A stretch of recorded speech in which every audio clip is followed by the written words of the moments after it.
Let's just talk about the lockdown since you mentioned it. Were you surprised that it came into place with such severity and that it's still on to a certain extent in many places around the world? Yeah, it's totally unnecessary. So the lockdown's not necessary, masks are not necessary, social distancing is not necessary. There is no need for a second wave. There is no need for any of these restrictions.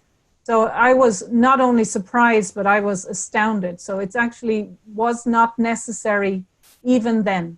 So they could have prepared, you know, that we had enough weeks because in Wuhan, they knew it was happening in January, early in January. And that we also knew in China that it had spread across the world, but that the death rate was not the same. So there was no need for the lockdown. And I think what will really come out is that hydroxychloroquine and zinc were known from previous coronavirus outbreaks and from Wuhan and across the world to be effective in February. And Dr. Zelenko had already shown it and a number of people in France and across the world.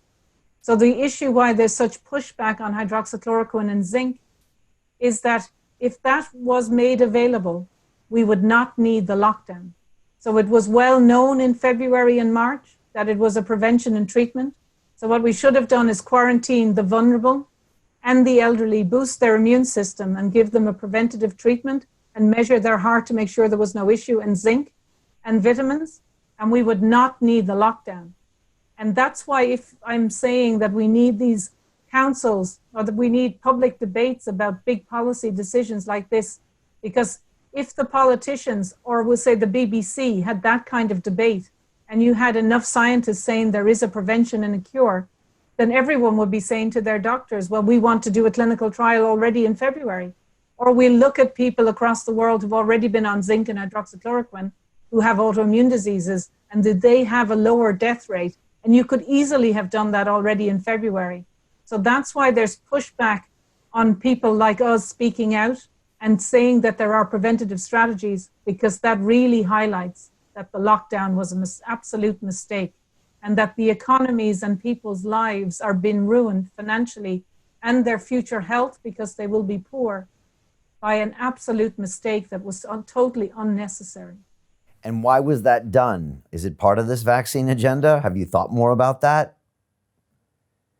I think, you know, when I was saying that there are a lot of people there that are people of goodwill, you know, and what I said when I gave my video about 3 weeks ago is that if, as the lockdown goes on, the reasons for the lockdown become more sinister, you know, because you could have said a genuine mistake. So if they really were to prepare properly, they could have said, we will prepare for a lockdown, but we will keep the schools open and we will review it every week, you know, if they wanted to really look after societies. And since these viruses are only there for 2 or 3 weeks in any region anyway, they could have actually really looked at the data, and it was obvious that children would say we're not affected by this virus because a lot of them don't have the receptors. So if they really wanted, they could have offered people the option to quarantine, you know, not go to work. But if people had wanted to go to work, that they could, and have it on more of a flexible basis. But really by the middle of April, when we presented those results from the CDC with the sharp drop, there's absolutely no need for the lockdown. It's been very clear. So it's now getting into the stage of they are destroying economies and lives for absolutely no health reason. And that's why I can't really answer your question about why, but really the politicians are now trying to destroy a generation, put them into poverty, and they will have ill health for no reason.